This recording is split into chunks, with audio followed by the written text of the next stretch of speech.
Smiley Smile by the Beach Boys. This is the first Beach Boys album that I ever reviewed online. I think it was almost 10 years ago, 2015, that I did my review of it. It was a long time ago. I don't know why I chose Smiley Smile. I think I was around the time just obsessed with it. Anyhow, I actually recorded this review already last night during midnight, but I was so tired, so I erased that. And there was also karaoke going downstairs, so the audio was kind of weird. It was funky, but anyhow, here we are today discussing about one of my favorite Beach Boys albums. Finally, I've been waiting for this moment for quite some time. I really love this album. First, I want to just give a little introduction to the album before we dive into the songs itself. It bugs me a lot that this album is often discussed as a side note, just a little footnote when talked about the story of Smile, which was the album that Brian worked on for over 6 months during 67, late 66 and 67. And that was going to be the follow-up album for Pet Sounds. And even though Smile as well, it was a different beast than Pet Sounds. The way the songs are structured is very different, but sonically it's very reminiscent of this style of Pet Sounds. It has a lot of orchestrations and you know, complex arrangements and stuff like that, you know, a lot of session musicians. Instead we got Smiley Smile. So Smile was shelved, Brian wasn't able to finish it, and that's a completely different story. One of the main reasons for Smile being unfinished was the fact that he basically came up with sampling. So, you know, he wrote and recorded the Smile material in a very untraditional way that nobody was doing around the time, which you know, he just recorded bits and pieces, little snippets of songs. Purpose was to arrange them later on, splice the tapes and you know, build the songs that way, but eventually he had just so many pieces lying around, so many tapes, that he just wasn't able to finish it because he was trying to do something that you can now do with a computer, basically. And that's why the album was left unfinished. He still loved the material. Beach Boys needed to put out something, so eventually they came up with an idea to do a more minimalistic version of Smile, so to speak. There is this misconception that the Smiley Smile album is not something that Brian wanted to do, and that's completely false. This whole album is a child of Brian. You know, he enjoyed doing it, the whole group enjoyed doing this, and everybody's on it except Bruce Johnston, he's completely absent. He's only on Good Vibrations over here, and Al he has some vocal spots. Even though the album is the first album by the Beach Boys credited as produced by the Beach Boys, that was Brian's choice. And the whole group had a blast doing it, and you can really hear it. And I don't like to compare this to Smile that much. I don't think it's fair to compare them, because even though some of the tracks are same, the style over here is so different, and they almost have a completely different vibe. I love the album cover. I think it's the first truly great album cover by the Beach Boys. It is in itself an artistic statement, and I love the animals, I love the colors, the orange with the dark green, and I think this is probably the coolest logo the Beach Boys ever had. I wish they had kept it longer. But it completely just so greatly represents the music on the album, and I love the little worm over there, even the panther or whatever that creature is, he's just chilling out. Like all these animals, these creatures, they are vibing out. They are just so chill. I love that, and that fog, how that makes up the logo, it's just genius. I love it. This is the British copy. Not all of the copies actually have the worm over there, so if you own this, check out if you have it. But I wish they had merchandised this more greatly, because I would love to own shirts and stuff with this artwork, because I think it's so great. Even the back cover is great, and it has a little wisdom over there. The smile that you send out returns to you. But it's just a beautiful album. But let's dive into the songs. The album starts off with Heroes and Villains, which is a great song. That's one of the songs that made me a huge hardcore Beach Boys fan. And the version that I heard first was the Smile Sessions version with all these added sections, like the Cantina section, and I prefer that version over this one. I don't think the Smiley Smile version is bad, but I think the song has had so much more potential, and the version over here is much more arranged much more in the traditional sense with a chorus verse structure, so it doesn't get its full potential, but it's great anyhow. And yeah, I could talk about this track for hours. I just love it so much. It's a weird way to start off this album in a sense, because it doesn't represent the music on the rest of the album like at all. So even though somebody might say that it's one of the greatest tracks on this album, it's kind of out of place. The second track, Vegetables, is a much more better introduction to the style of Smiley Smile. It's minimalistic and it features the whole group, and Vegetables is as well a Smile track, but it's completely re-recorded over here. And the version on Smiley is very different from the Smile version. Percussions are great, there's celery chewing, maybe by Paul McCartney. I'm not sure what the consensus on that story is, but apparently Paul did visit Brian around the time of these sessions, and he chewed celery on some of the sessions, and nobody is 100% sure if he actually ended up on this one or not, but I'm not sure. If you know better, tell the story. I would love to know about it. But anyhow, Vegetables is a groovy track. It has a funky driving bass line and it doesn't have any drums. Like I said, it's just filled with cool percussions, and the vocals are so tight, and I love it. I mean, it kind of is just a silly song lyrically, but the melody is great, and it's pretty much as complex as Heroes and Villains when you hear the full potential of the song in the Smile Sessions set. But I love this version as well. The third track is called Woody Woodpecker Symphony 4 Breaks Back to Winter, or 4 Breaks Back to Winter, and Woody Woodpecker Symphony. It's a scary track. It originates from the Fire track from Smile Sessions, but this one is completely different. It doesn't really sound like that at all.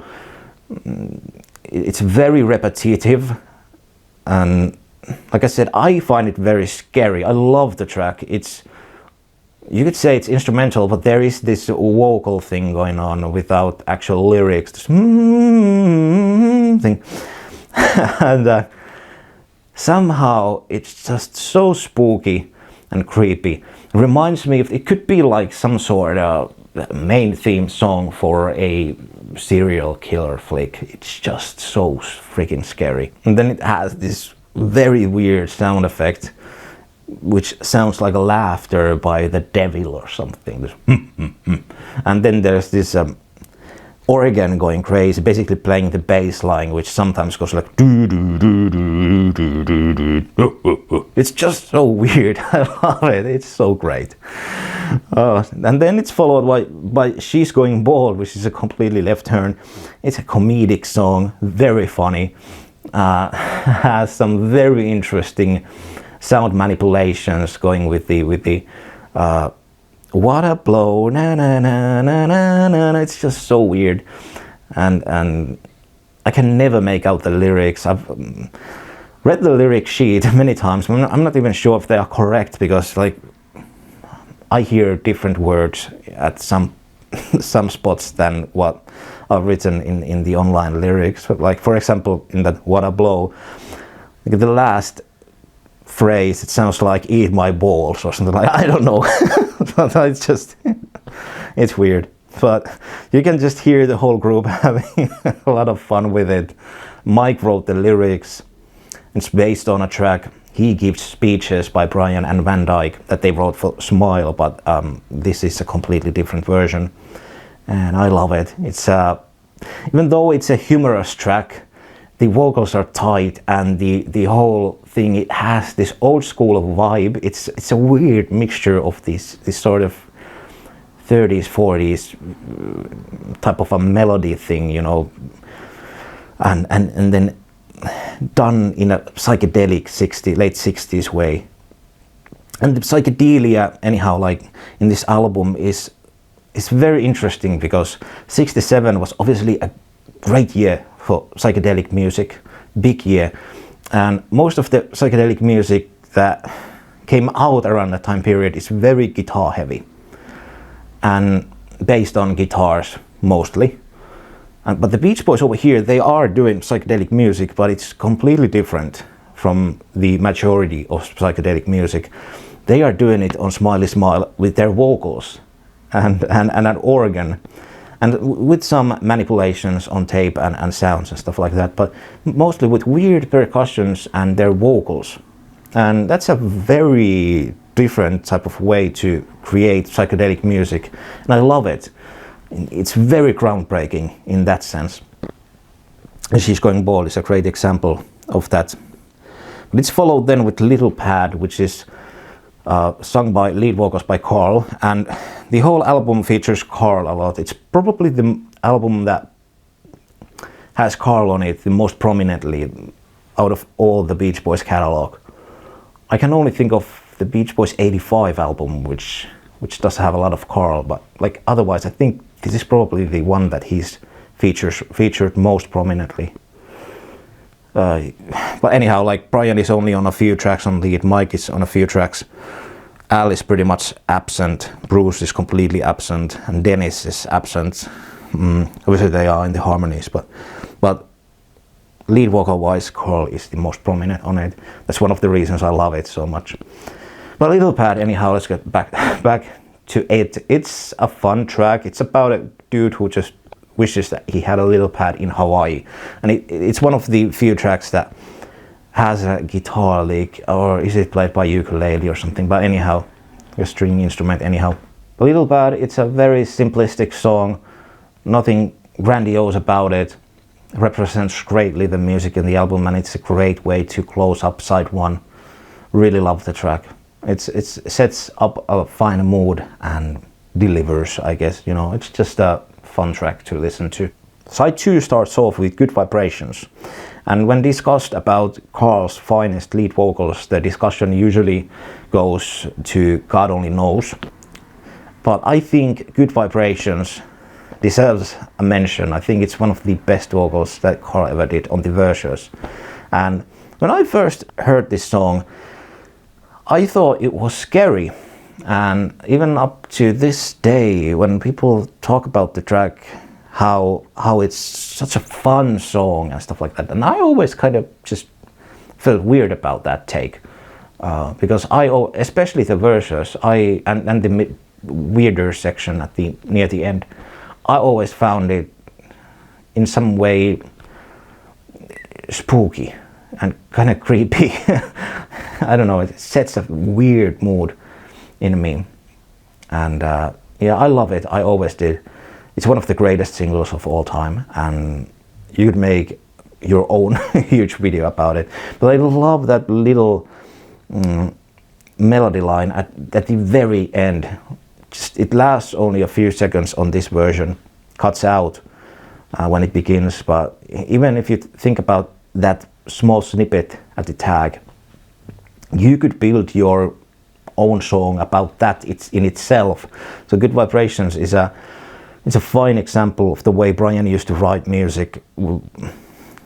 He combined so many different ideas and melodic licks and things that in itself you could build songs from those little snippets, but he put all that stuff into one 3-minute song and made it somehow work without it sounding like a complete mess. And Good Vibrations is probably the greatest example of that. But yep, it's full up. Well, to me, Heroes and Villains and Good Vibrations are sonically the most kind of out of place songs on this album, and the placement of the songs kind of saves it for me. It works really well on the LP because they start off each side, but if they were in between songs, they would feel very out of place. I don't think they work that well on streaming or CD, because if you go from Little Pad to Good Vibrations without that break of, you know, of the time switching up the side and stuff like that, it is jarring. So there's that. But obviously Good Vibrations had to be included because it was such a huge hit. But in some way I wish that it hadn't been included, because then it would help people to see Smiley Smile for what it actually is. Now that Good Vibrations on it, it kind of makes the other songs look worse than they actually are, you know, because the whole idea of Smiley Smile was to be minimalistic and lo-fi and do a kind of this chill out stoner album, and Good Vibrations represents everything but that.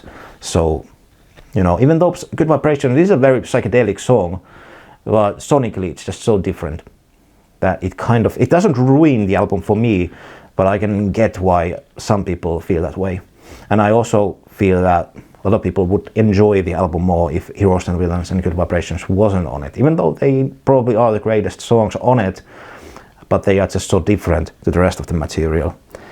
With Me Tonight once again features Carl on the lead vocals, and it's a simple song. Once again, even if you just read the title, you hear the melody, so it's just so recognizable and you immediately remember it. It just stuck in your head.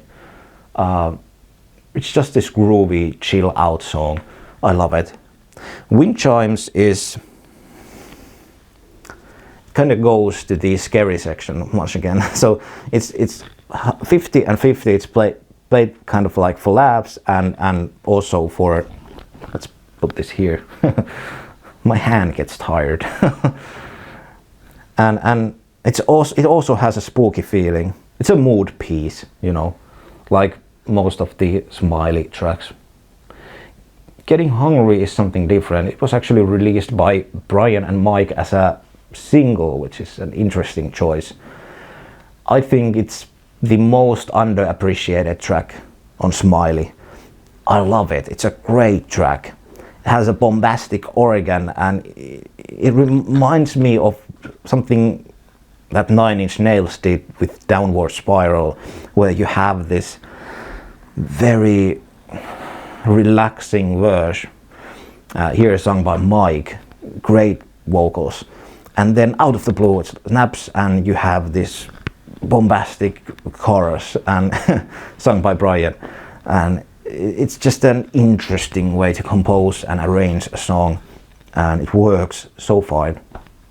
The lyrics are great, the melody is great, and yeah, it didn't chart, it flopped very well, but it's a great track. And if you haven't heard it, check out a great live version by Faces of Getting Hungry. You can find it on YouTube. It rocks so hard and makes the song much more easily digestible. So if you haven't got the song, you know, haven't really liked it previously and you haven't heard that version, check it out. It really shows the full potential of the song. And anyhow, I love the version on Smiley as well. It kind of reminds me of the way Cabinescence work with that structure and that contrast between the verses and the chorus. But anyhow, I love it. Such a hugely underappreciated song. And then we have Wonderful, which once again comes from the Smile sessions, but it's completely re-recorded version, once again with Carl on the lead vocals. A great song, and it has this weird section in the middle going something like, hey Papa Luba, what up, madam. Such a weird left turn. I love these little bits that the Smiley Smile is filled with when this song just takes a complete 180 and you get something like a new song within a song. I love those moments, and yeah, wonderful, great track. I might even prefer this over the Smile Sessions version. And then the album ends with Whistle In, which is only about a minute long song with the whole group just singing Remember the Day, Remember the Night, Whistle In, remember the day, remember. Like there's there's no great point in the song or anything like that, but it's a fun way to end the album. Very untraditional way to end an album for the Beach Boys, because usually Brian would add something like a shortening bread type of track after Whistle In. It's just this chill out thing to listen to in your living room, drinking something warm, you know, being cozy and just vibing out, you know, like it's just this groovy thing. It's not meant to be anything huge, and people were expecting huge because Smile was advertised as such, and you know, in that sense I understand why this has been misunderstood throughout the decades. Like I mentioned in the beginning, it's usually only talked about as a minor footnote when discussed the story of Smile. And it's such a sadness, because the album in itself is a great album, and even a great movie like Love and Mercy just completely destroys Smiley. I hate that scene, the way it's represented in it, that Brian was sad about Smiley Smile and that he didn't have any part in Smiley Smile. It's just so dumb, because I love that movie, but why did they have to include that little bit over there? Because Smiley Smile was Brian's baby, so it's like, it's so dumb to represent it in a way that Brian didn't have any involvement with it. It's a myth. It's a wrongful myth, and I hate that. But I love Smiley Smile, and I'll defend it to my death. I think it's one of the great albums of the 60s. And any album that includes Good Vibrations and Heroes and Villains gets an A+ for me. I completely dig it. What do you think about Smiley Smile? Do you hate it? Do you like it? What do you think about the panther or the worm or the animals? Do you think there should be more merchandising of this artwork? Like, I would love to own posters and stuff of it. It's such a great album cover. Thanks for watching. See you soon on the next one. Take care. Bye bye. Okay, hello. I'm gonna review the Smiley Smile album, which was made by the Beach Boys, and it was originally released in 1967. The first song of the album is Heroes and Villains, and it's a very crazy song. It's nothing the Beach Boys or anyone ever did or had done before or after. There is this couple years old stereo mix of this album, which you can find on Spotify, for example. It's actually really great. And this album, Smiley Smile, even though it consists of Smile tracks, it's something very different than Smile, and that's why it is so great. It's pretty much the opposite of Smile, and Smiley Smile wasn't received very well by the critics at that time, but today it's considered pretty much a classic, and it has some sort of cult status even. But this is really an album filled with great songs, and you don't regret it if you give this album a chance.